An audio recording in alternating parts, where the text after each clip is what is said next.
time you breathe in, you can stretch your arms up overhead, straighten your legs, really extend out fingers to toes. And we'll come into our bridge pose. So bending at the knees, you can bring your feet flat to the floor, about hip-width distance apart. We're going to push down into the heels to squeeze through the glutes and lift your seat up. Hug through your inner thighs so that you're not widening through your knees. Soften your neck and just push down through your shoulder blades and through your arms. Take one more big deep breath here, and then control the descent. So you're rolling down inch by inch, and from here you're going to lift your legs up, find a little tabletop 90-degree angle with your knees. So my shins are parallel to the floor. I'm going to place my hands on my upper thighs, curl head and shoulders off the mat, and now push your palms into your legs and feel the legs push against you. So you're going to feel your core turn on pretty much right away. Squeeze and lift up a little higher. And exhale, release. We come back to our bridge pose. So we're going to do the same thing twice more. Squeeze and lift your hips up. Soften through your jaw. And release back down. We're going to pick up the legs, hands on your thighs as you curl up into that little crunch. Push, push, push your hands into the legs. Feel the legs resist against, strengthening the abdominals. And release one last time, both poses, beginning with bridge, Setu Bandha Sarvangdasana.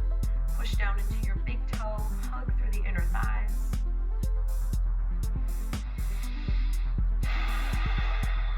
And release, one last little crunch. Pick up the legs, shoulder blades come off the mat. Squeeze and push at the same time, flexing through your feet. And now just holding on to the back of your thighs, we're going to rock up. And I'm just going to turn around. We're going to meet in tabletop pose. Instead of doing the traditional variation of cat and cow, where we stay on hands and knees, we're going to do this one on our forearms, just so that we can target through the mid and upper back a little more. So my elbows are underneath my shoulders. As you inhale, drop the belly, lift the gaze, scroll tailbone up. And on the exhale, reverse this motion. Draw your chin to your chest and really broaden through your upper back. So just move in and out of those two poses a few times.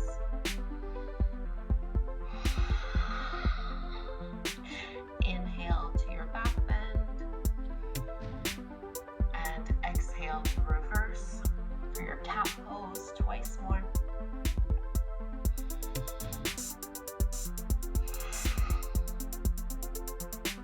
Last one.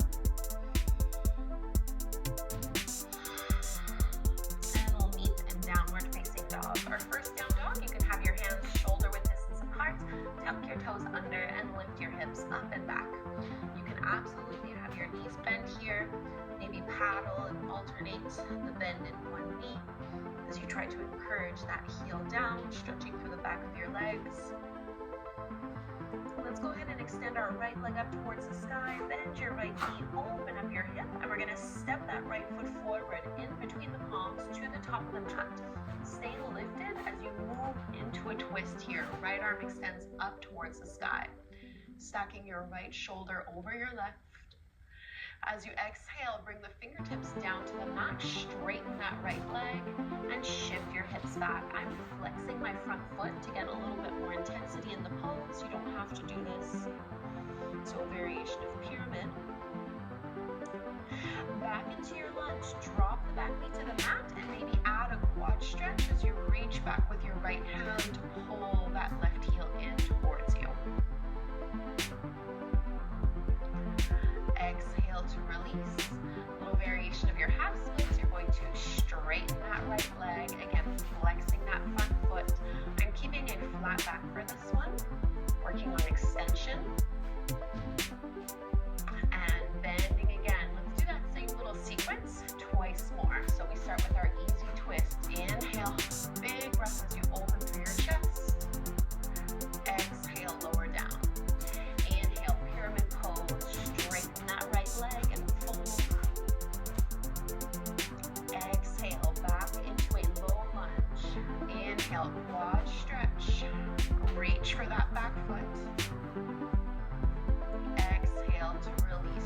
Take your hips back, half splits.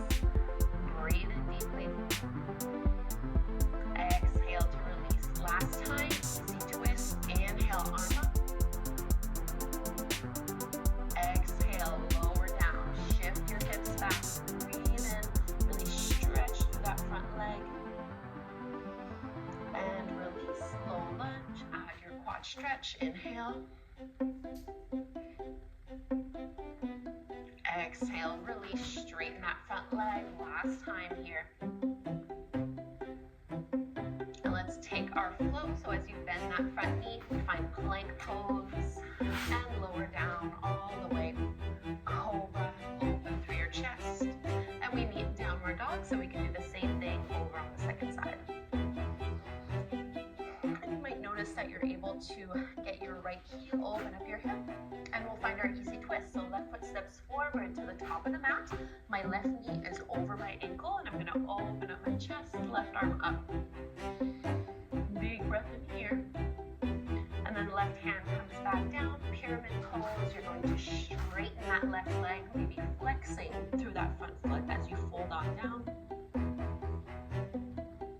Into your low lunge, maybe adding on a quad stretch. This is optional. Reaching back with your left hand to grab a hold of your right toes. Releasing, straighten that left leg. Ardha Hanumanasana, your half splits. Exhale to release. Easy twist, so twice more through this sequence. Inhale, open. Exhale, lower. Inhale, pyramid pose. Exhale, low lunge. Inhale, quad stretch. Exhale, release. Inhale, half splits. Exhale, come forward. Easy twist. Inhale, pick up that back knee. And release, straighten the front leg. Relax your neck here. Back into your lunge. Reach for that back foot as you pull it in towards your seat. Try to keep your hips low. Facing forward, straighten that left leg. And we take our flow, meeting in plank pose, maybe doing chaturanga this time if you want to hover halfway and meet into your upward facing dog instead of cobra. Downward dog. And just notice how this down dog feels different compared to the first time we did it just a few minutes ago. Hopefully there's a bit more space through the back of the legs. Let's find child's pose, big toes together, knees as wide as you would like them to be. Press your hips towards your heels and fold on down. Trying to slow down